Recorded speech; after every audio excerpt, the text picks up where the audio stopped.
Hello friends, ನಮಸ್ಕಾರ. ದಣ್ಣಮ್ಮ ಯುವಕರ ಬಳಗ, ಶಾದನಹಳ್ಳಿ, ಪಾಂಡವಪುರ ತಾಲೂಕು, ಮಂಡ್ಯ ಜಿಲ್ಲೆ ಪ್ರಥಮ ಬಾರಿಗೆ ಅಂತಾರಾಜ್ಯ ಮಟ್ಟದ ಜೋಡಿ ಎತ್ತಿನ ಓಟದ ಸ್ಪರ್ಧೆಯನ್ನು ಇಟ್ಟಿದ್ದಾರೆ.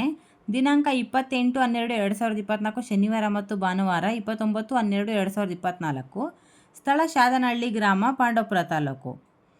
ಪ್ರವೇಶ ಶುಲ್ಕ 3,500 ಇರುತ್ತೆ. ಪ್ರಥಮ ಬಹುಮಾನ 60,000 ಆಕರ್ಷಕ ಟ್ರೋಫಿಗಳು, ದ್ವಿತೀಯ ಬಹುಮಾನ 40,000 ಆಕರ್ಷಕ ಟ್ರೋಫಿಗಳು, ತೃತೀಯ ಬಹುಮಾನ 30,000 ಆಕರ್ಷಕ ಟ್ರೋಫಿಗಳು, ಚತುರ್ಥ ಬಹುಮಾನ 15,000 ಆಕರ್ಷಕ ಟ್ರೋಫಿಗಳು, ಪಂಚಮಿ ಬಹುಮಾನ 10,000 ಆಕರ್ಷಕ ಟ್ರೋಫಿಗಳು. ಇದರಲ್ಲಿ ಅಂಪೈರ್ ತೀರ್ಮಾನವೇ ಅಂತಿಮ ತೀರ್ಮಾನವಾಗಿರುತ್ತೆ. ಇದರಲ್ಲಿ ಕೆಳಗಡೆ ಕಾಂಟ್ಯಾಕ್ಟ್ ನಂಬರ್ಗಳನ್ನ ಕೊಟ್ಟಿದ್ದಾರೆ. ನೀವು ಅವ್ರನ್ನ ಕಾಂಟ್ಯಾಕ್ಟ್ ಮಾಡ್ಬೋದು. ಕಾಂಟ್ಯಾಕ್ಟ್ ಮಾಡಿ ನೀವು ಈ ಓಟದ ಸ್ಪರ್ಧೆಗೆ ಭಾಗವಹಿಸ್ಬೋದು. ನಾನು ನೀಡಿರೋ ಈ ಮಾಹಿತಿ ನಿಮ್ಗೆ ಇಷ್ಟ ಆದರೆ ಲೈಕ್ ಮಾಡಿ, ಕಮೆಂಟ್ ಮಾಡಿ, ಸಬ್ಸ್ಕ್ರೈಬ್ ಮಾಡಿ. ಪಕ್ಕದಲ್ಲೇ ಬರೋ ಬೆಲ್ ಬಟನ್ನ ಪ್ರೆಸ್ ಮಾಡಿದ್ರೆ ನನ್ನ ಪ್ರತಿ ವಿಡಿಯೋ ನೋಟಿಫಿಕೇಷನ್ ನಿಮಗೆ ತಕ್ಷಣ ಬರುತ್ತೆ.